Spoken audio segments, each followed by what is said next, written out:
நாளென் செய்யும் வினைதானென் செய்யும் என நாடி வந்த கோலையன் செய்யும் கொடுங்கூற்றியன் செய்யும் குமரேசர் இரு தாளும் சிலம்பும் சதங்கையும் தண்டையும் சண்முகம் தோளும் கடம்பும் எனக்கு முன்னே வந்து தோன்றிடனே. ஓம் ஸ்ரீ ஆஞ்சநேயா போற்றி, ஓம் ஸ்ரீ பட்டீஸ்வரம் விஷ்ணு துர்க்கையே போற்றி, ராகவேந்திராய நமக. உலகெங்கிலும் வாழ்ந்து கொண்டிருக்கும் ஸ்ரீராம் ஆஸ்ட்ரோ யூடியூப் சேனல் நேயர்களுக்கு டாக்டர் சைதை ராஜாவின் அன்பான வணக்கங்கள். நாம் இப்பொழுது இந்த எபிசோடில் வார ராசி பலன்கள் ஜூன் 1ஆம் தேதி முதல் 7ஆம் தேதி வரைக்கும் உள்ளடக்கிய நாட்களுக்கு கிரகங்கள் எப்பேற்பட்ட பலனை வழங்கப் போகிறது என்பதை பார்க்கலாம் வாங்க. இந்த வாரம் முழுவதும் வளர்பிறை நாட்களே.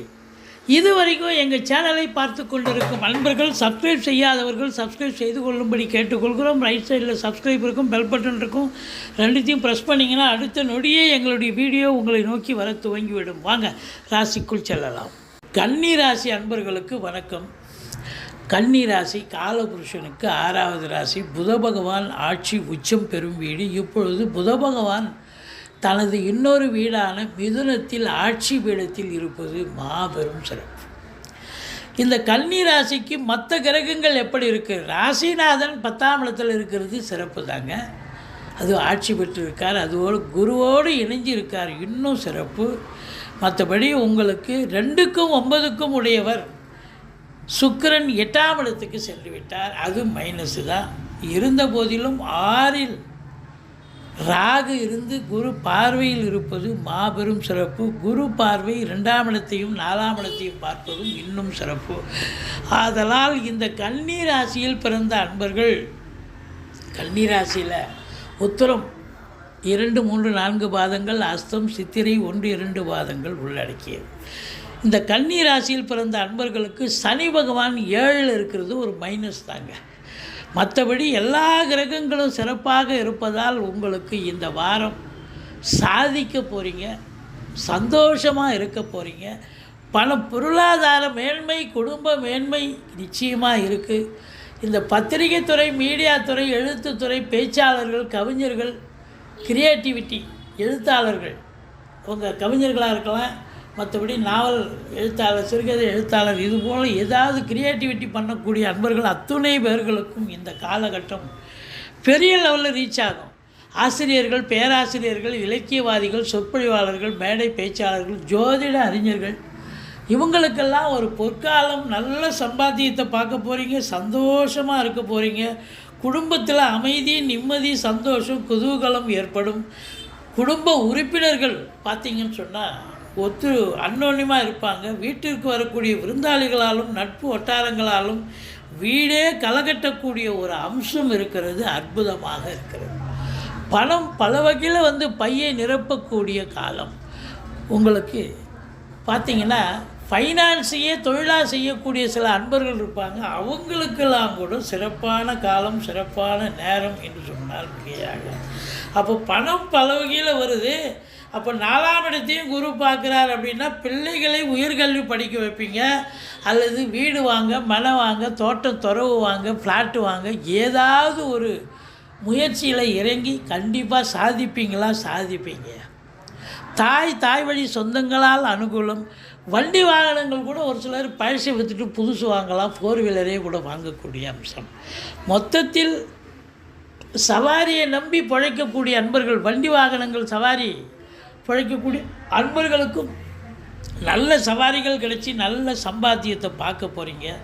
மற்றபடி 6இல் ராகு, எதிரிகளே இல்லை. கடன் சுமை இருந்தால் படிப்படியாக குறையும். கடனே இல்லைன்னா புதுசாக கடன் வாங்கிங்க, வீட்டு சுப செலவுக்கு உதவும். மற்றபடி உள்நாட்டு வாணிபம், வெளிநாட்டு வாணிபம், ஏற்றுமதி இறக்குமதியாளர்கள், ஷேர் மார்க்கெட்டில் இன்வெஸ்ட் பண்ணுறவங்க, ஆன்லைன் பிஸ்னஸ் பண்ணுறவங்க, இவங்க எல்லாருக்கும் சிறப்பான காலம். குரு பார்வை கோடி நன்மை. வெளிநாடு ஆப்பர்ச்சுனிட்டிக்காக காத்திருக்கிறீங்க, நீங்கள் உயர்கல்விக்காக போகிறீங்க, உத்தியோகத்துக்காக போகிறீங்க, இல்லை சொந்த தொழிலுக்காக போகிறீங்க, எதற்காக சென்றாலும் இந்த வாரம் நீங்கள் நிச்சயமாக அதை சாதிப்பீங்க. கண்டிப்பாக போகணுன்னு ஒரு அமைப்பு இருக்கிறவங்களுக்கு கண்டிப்பாக போயே தெரிவிங்கன்னு சொல்லலாம். 7ஆம் இடத்தில் சனி பகவான் இருக்கார். கணவன் மனைவியிடையே கருத்து வேறுபாடு வரும். விட்டு கொடுத்து போனால் வாழ்க்கை கெட்டு போவதில்லை. நண்பர்களுக்கும் உங்களுக்கும் கூட கருத்து வேறுபாடு வருங்க, கொஞ்சம் எச்சரிக்கை தேவை.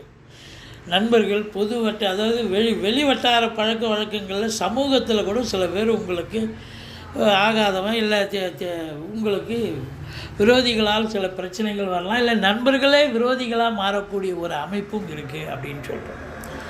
மற்றபடி உங்களுக்கு சனி பார்வை 9ஆம் இடத்தை பார்க்குறார், 9இல் இருக்கக்கூடிய சூரியனை பார்க்குறார். அதனால் என்னென்னா தந்தைக்கு இடர்பாடுகள் வரும், தந்தைக்கு தொழிலில் பின்னடைவு ஏற்படும், தந்தைக்கு தேக ஆரோக்கிய குறைவு ஏற்படும். கொஞ்சம் எச்சரிக்கையாக இருங்க. தந்தைக்கும் உங்களுக்கு கான்ட்ரவர்சியும் வரும், கொஞ்சம் எச்சரிக்கை தேவை. மற்றபடி உங்களுக்கு பாக்கிய தடை இருக்கும், ஏதாவது ஒரு முயற்சி பண்ணுவீங்க, பாக்கிய தடை ஏற்படும்.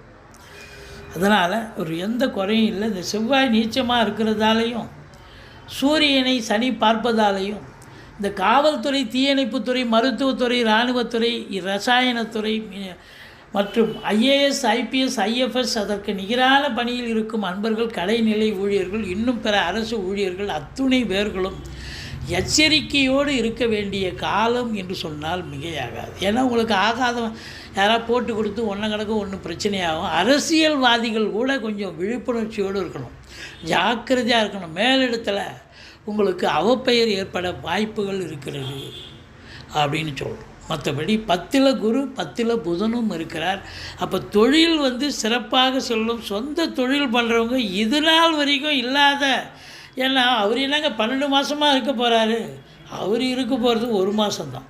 அப்போ இந்த 1 மாதமும் 10 கூடையவன் 10ல் இருக்காருன்னு சொன்னால் அப்போ தொழில் சிறப்பாக சென்று நல்ல சம்பாத்தியத்தை பார்க்கணும். உத்தியோகத்தில் இருக்கிறவங்களுக்கு பதவி உயர்வு கிடைக்கும். குரு வேறு சேர்ந்து இருக்கிறார். அதனால் இந்த கன்னிராசி அன்பர்களுக்கு பொற்காலம். இந்த வாரம் சாதிக்கக்கூடிய நேரம். அதில் குறிப்பாக பத்திரிகை துறை, எழுத்துத்துறை, மீடியா துறை, வழக்கறிஞர்கள், ஆசிரியர்கள், பேராசிரியர்கள், இலக்கியவாதிகள், சொற்பொழிவாளர்கள், ஜோதிட அறிஞர்கள், சினிமா இண்டஸ்ட்ரியில் வேலை பார்க்குறவங்க, இவங்க கொஞ்சம் எச்சரிக்கையாக இருக்கணும். ஏன்னா 8ஆம் இடத்துல இருக்குது. வேலை கிடைக்கிற மாதிரி கிடைக்கும், கட்சியில் உங்களுக்கு என்ன ஆகும், அது வேறு ஒருத்தருக்கு அந்த ஆப்பர்ச்சுனிட்டி போய் சேர்ந்துடும். அதனால் சுக்கிரன் ஆதிக்கம் நிறைந்தவர்களுக்கு கொஞ்சம் டென்ஷன் இருக்கும், பரபரப்பு இருக்கும். 8ஆம் இடம் இல்லை, 8ஆம் இடம் அப்படின்னும் பொழுது உங்களுக்கு ஒரு மறைவு ஸ்தானம் ஆகிடுது இல்லையா. எதை பண்ணாலும் ஒன்றும் வழங்காது. ஏற்கனவே இப்போ ஒரு படம் பண்ணியிருப்பீங்க, இல்லை ஒரு சீரியல் பண்ணியிருப்பீங்க, அது சரியாக இல்லை, மறுபடியும் ரீஷூட் பண்ணணும்னு மறுபடியும் கூப்பிடுவாங்க. அதுபோல் ஒரு நிலை ஏற்படும். எச்சரிக்கை தேவை, அதிகப்படியான உழைப்பு தேவை இருக்கும். மற்றபடி மீடியா இண்டஸ்ட்ரி, இது பத்திரிகை துறையில் வேலை பார்க்குறவங்க, டாக்குமெண்ட் ரைட்டர்ஸ், இவங்களுக்கெல்லாம் பொற்காலம். அற்புதமாக 10ல் புதன் இருக்கிறது சிறப்பான ஒரு அம்சம் என்று சொல்லலாம்.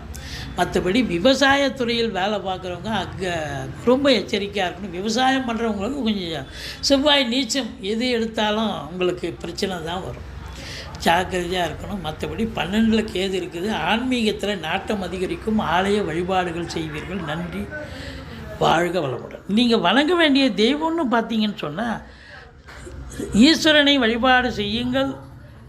மற்றபடி சுக்கிரனுக்கு, அதாவது ஸ்ரீரங்கம் பெருமாளை சேவியுங்கள். வாழ்க்கை வளமோடும் நலமோடும் அமையும். இதுவரைக்கும் எங்கள் சேனலை பார்த்தமைக்கு நன்றி. எங்கள் வீடியோ பிடிச்சிருந்தால் லைக் பண்ணுங்கள், ஷேர் பண்ணுங்கள், சப்ஸ்கிரைப் பண்ணுங்கள். மறக்காமல் சப்ஸ்கிரைப் பண்ணுங்கள். நன்றி, வாழ்க வளமுடன்.